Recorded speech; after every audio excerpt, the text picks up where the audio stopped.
今回はかなりの大物、扉の苔のリペアです。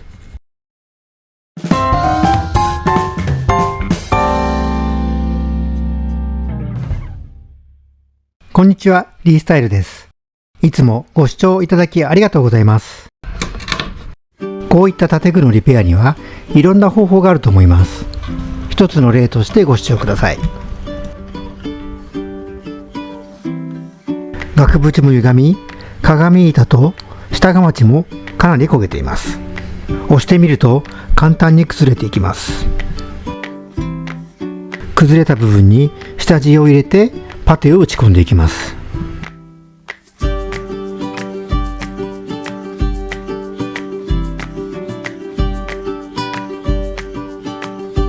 下がまちからパテを打ち込んでいきます。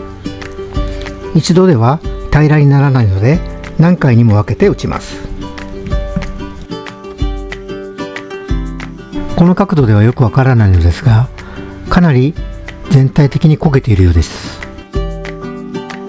額縁も変形しているので定規を当てながら形を整えていきます。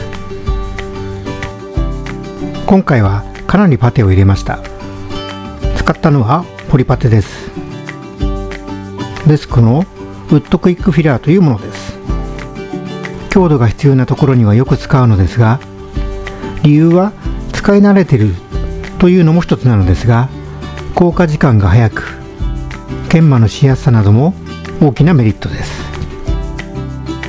作業時間が限られている補修業にはかなり向いていると思います。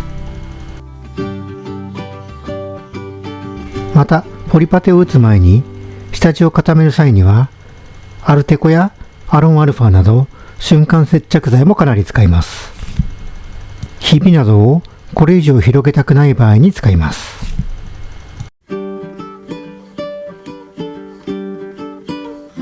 強度を最優先に考えればエポキシパテなど他にもあると思いますが、すぐに硬化しないこと、また強度が高すぎて研磨がかなり大変なことが挙げられます。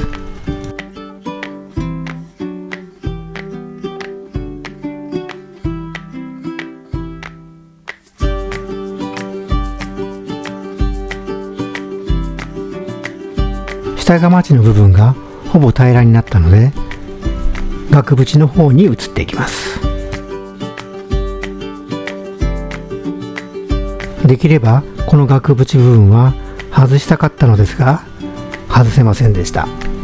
マスキングテープで区切ってパテを打っていきます。形を整えていくためパッキン剤を折って作っていきます。もう1枚重ねて厚みを増やしていきます。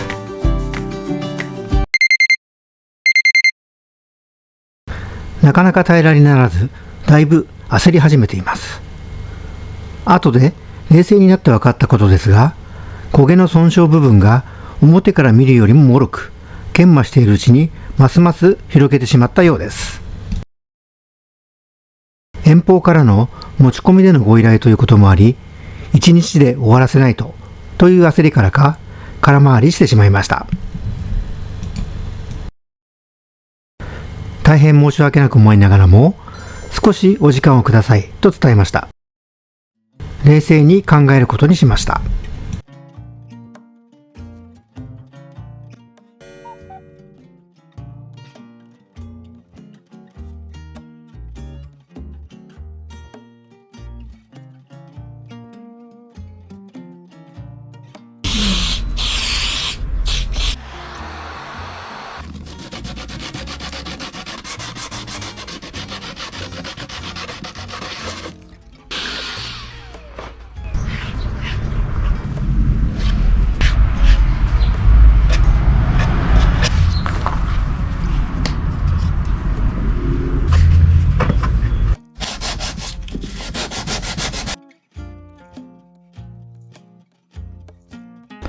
今回持ち込まれた建具は建具屋さんにオーダーで作っていただいたもので、年代的にも古いものでした。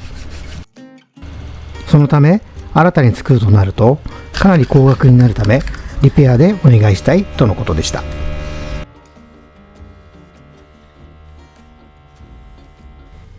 なぜ割れが発生したのか、何がいけないのか、なぜ黒ずんでしまうのか、お恥ずかしながら沼にはまってしまいました。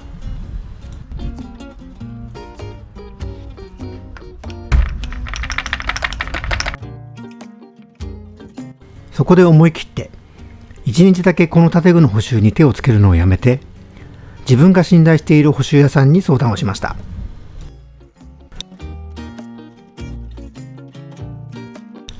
まず建具を見て、悪くはないですけど少し金が足りないですねと優しい笑顔から、割れているところにカッターを潔く切りつけました。